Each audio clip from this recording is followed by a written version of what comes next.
അബീ! ഗൗരി ഉച്ചത്തിൽ അവരുടെ മകനെ വിളിച്ചു. മുഖത്ത് ഭയം നിറഞ്ഞിരുന്നു.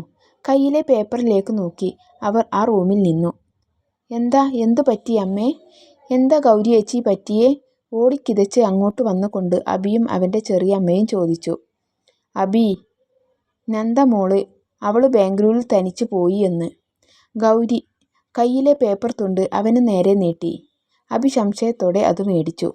സോറി ഏട്ടാ, നിങ്ങളോടാരോടും പറയാതെ പോകണമെന്ന് വിചാരിച്ചിരുന്നില്ല. പക്ഷേ അച്ഛനെ ഓർത്തപ്പോൾ എത്രയും പെട്ടെന്ന് ബാംഗ്ലൂരിലെത്താനാ തോന്നിയത്. ഏട്ടൻ അച്ഛനോട് എന്തെങ്കിലും പറഞ്ഞ് മാനേജ് ചെയ്യണം. പിന്നെ പ്രാർത്തിക്കറിയാം ഞാൻ എവിടെയാണെന്ന്. ബാക്കി അവനോട് ചോദിച്ചാൽ മതി. എന്താ ഇവിടെ ഒരു കൂട്ടം? പാർത്തി കോട്ടുവാ ഇട്ടുകൊണ്ട് അങ്ങോട്ട് വന്ന് ചോദിച്ചു. ഇതിൻ്റെ ഒക്കെ അർത്ഥമെന്താ പാർത്തി? അബി കയ്യിലെ പേപ്പർ ഉയർത്തിപ്പിടിച്ചു കൊണ്ട് ചോദിച്ചു. പാർത്തി ആ പേപ്പർ വാങ്ങി വായിച്ചു. മുഖത്ത് പെട്ടു എന്ന ഭാവം.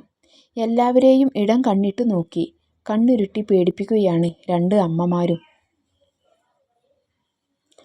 അത് അബിയേട്ടാ, ദുഷ്ടത്തി എന്നെ ഒറ്റിയിട്ടാണല്ലോ മതിൽ ചാടിയത്. വെച്ചിട്ടുണ്ടടി നിനക്ക് ഞാൻ. മനസ്സിൽ നന്ദനയെ പ്രാഗിക്കൊന്നുകൊണ്ട് പാർത്തി നിഷ്കളങ്കമായി അബിയെ വിളിച്ചു. എവിടെടാ അവൾ പോയത്? ഗൗരി അവനോട് ദേഷിച്ചു ചോദിച്ചു.